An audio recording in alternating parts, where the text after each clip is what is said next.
एक व्यक्ति जो मृत्यु के करीब था, मृत्यु के पहले अपने बेटे को चांदी के सिक्कों से भरा थैला देता है और बताता है कि जब भी इस थैले से चांदी के सिक्के खत्म हो जाएं तो मैं तुम्हें एक प्रार्थना बताता हूँ, उसे दोहराने से चांदी के सिक्के फिर से भरने लग जाएंगे।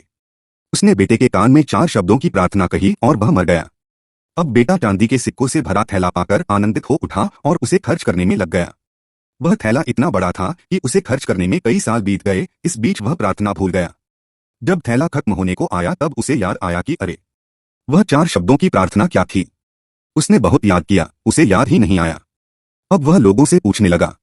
पहले पड़ोसी से पूछता है कि ऐसी कोई प्रार्थना तुम जानते हो क्या जिसमें 4 शब्द हैं। पड़ोसी ने कहा, हाँ, एक 4 शब्दों की प्रार्थना मुझे मालूम है। ईश्वर मेरी मदद करो। उसने सुना और उसे लगा कि ये वे शब्द नहीं थे, कुछ अलग थे। कुछ सुना होता है तो हमें जाना पहचाना सा लगता है।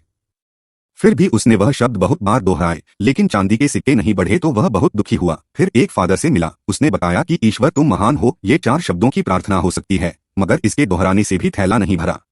वह एक नेता से मिला। उसने कहा, ईश्वर को वोट दो, यह प्रार्थना भी कारगर साबित नहीं हुई। वह बहुत उदास हुआ। उसने सभी से मिलकर देखा मगर उसे वह प्रार्थना नहीं मिली जो पिताजी ने बताई थी। वह उदास होकर घर में बैठा हुआ था। तब एक भिखारी उसके दरवाजे पर आया। उसने कहा, सुबह से कुछ नहीं खाया, खाने के लिए कुछ हो तो दो। उस लड़के ने बचा हुआ खाना उस भिखारी को दे दिया।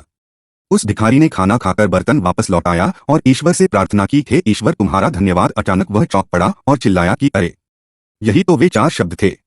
उसने वे शब्द दोहराने शुरू किए, हे ईश्वर तुम्हारा धन्यवाद, और उसके सिक्के बढ़ते गए बढ़ते गए।